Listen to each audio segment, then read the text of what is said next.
Just want to do a quick video on how to replace the kitchen faucet. Looks like you're gonna have these water connectors onto the sink, hot and cold water. That's what makes the water come out. And there's one here, one there. Then those are locked on tight with these washers. At first, I didn't even know how to get the washers off. Yeah, it's my first time messing with this kind of stuff, but I just got a grip on these washers with my fingers and I turned it left to loosen it up. I was having a leak in my sink, get my wood dirty in here. So I'm gonna try to replace the sink. At first it was coming, the water leak was coming through the sink nozzle faucet. So I went to go buy a new sink faucet.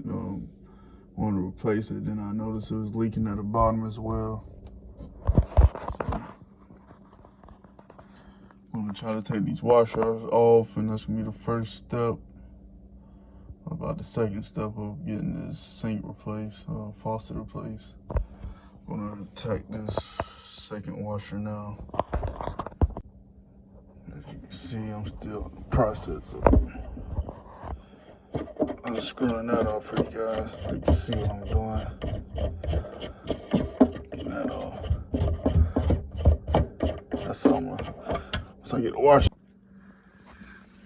I just got done tightening this and this black screw back on there.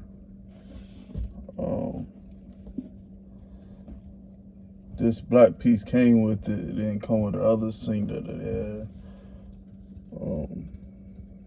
Faucet that it had, so I guess I put that up there with it, so I did that and I tightened the screw. I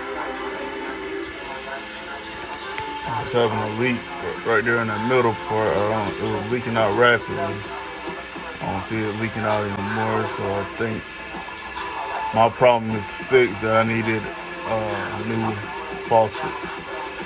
So it was leaking at the bottom and it was leaking at the top. Glad to put this water stain in my